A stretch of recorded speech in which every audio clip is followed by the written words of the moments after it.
Hey, it's Scott, ROCKFILE, back with another podcast review for you. Going to talk about the 2015 film, Selfless.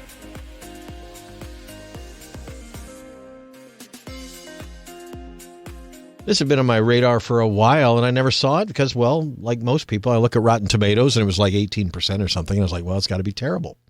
Had no idea who wrote it, who directed it. I knew it was a Ryan Reynolds flick. This was 2015. You got to remember, Ryan Reynolds was not a giant star. He was getting there back then.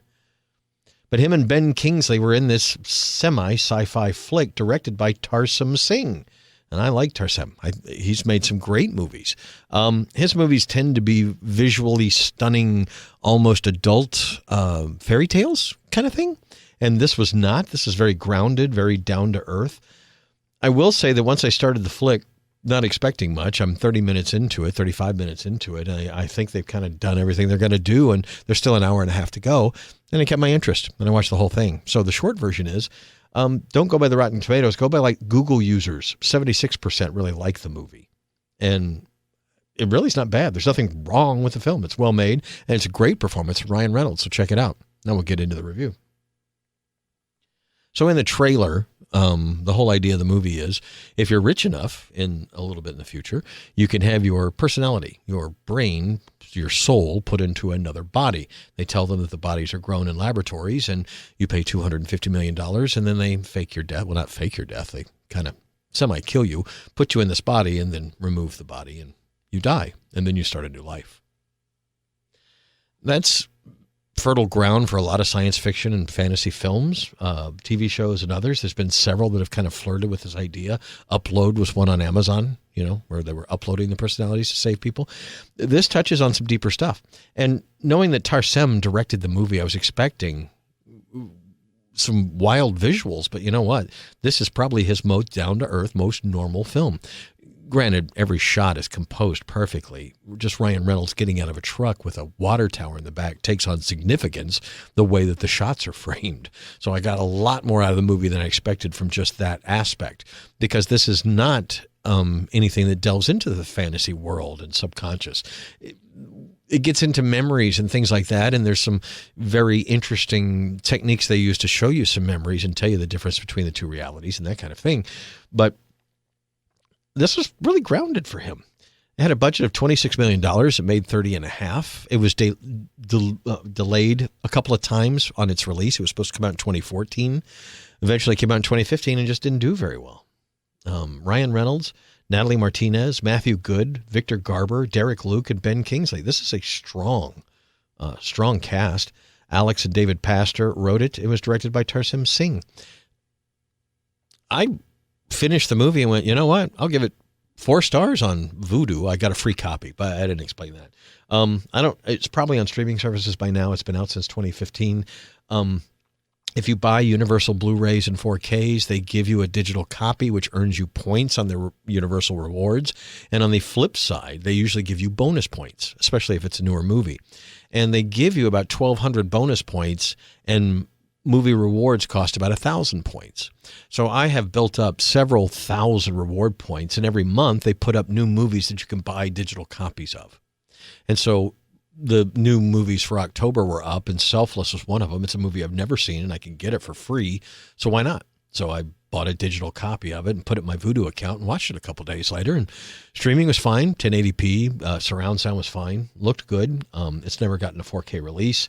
Didn't do very well on home video either. It's a really good performance from Ryan Reynolds. He tones down the Ryan of it and really gives a solid performance as someone, well, at first it kind of has to be Ben Kingsley and then later has to be something else. I'm trying to dance around spoilers any more than what you've seen in the trailers. Kind of plays out how you expect, but I got to say I was emotionally moved by the end, and that's the biggest thing I didn't expect. I got into the characters, I got into the story, and when it was over, I was like, wow, that was actually good. Kind of good. The movie overall is kind of a standard action flick for the most part. It's just got some things to think about. And I read some of the bad reviews back in the day. People were talking about he's good at visuals, Tarsem, the director, but not good at storytelling. If you have a problem with this story, I'm sorry, because it really was pretty clear. I thought he told a great story. I was invested. Sure, it has some typical action movie tropes where people are kidnapped and he's got to save them and that kind of stuff. But the conversation never leaves that should you continue your life if you could? Would you or should you continue your life if it's at the expense of someone else's life? These are questions that are posed in the movie, and you can think about it while our main character thinks about it while he's got things to do. The Rotten Tomatoes score does not belie the quality of the film. It's a well-made film. If it's anything, it's a little standard, but I've watched a lot of worse dreck on Netflix and others. Spend 2 hours with Selfless, and you tell me, elevated by the performances of Ben Kingsley and Ryan Reynolds. And Ryan's great in the movie. He's really not your typical Ryan Reynolds, and I really enjoyed that aspect of it. Again, this was a movie that's got a terrible Rotten Tomatoes score. I put it on expecting not to finish it, that it was going to be so bad that I wouldn't want to. But then I saw who directed it. I was like, oh, well, I'll at least watch it from a movie-making standpoint. And what do you know? 2 hours later, I was entertained. It was over, and I'm doing a podcast telling you that I'd kind of recommend the movie, especially if you're a Ryan Reynolds fan. This is a chance to see him do a non-comedy. It's a good story.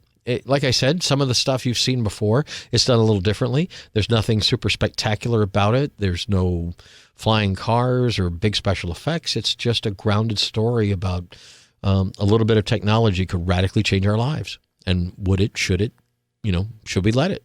I don't know. There's a few movies like this that have come out over the last few years that miss it with the critics, but then I watch it and go, like Transcendence, that Johnny Depp movie. That's another one critics hated, but you watch it and you go, it gives you stuff to think about. Lucy, another movie critics didn't like so much, but Lucy's become kind of a cult classic with Scarlett Johansson.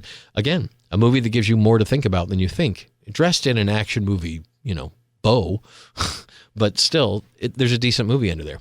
This one, I don't know why it got left behind. Now with Ryan Reynolds being the big star, people should revisit it. Selfless.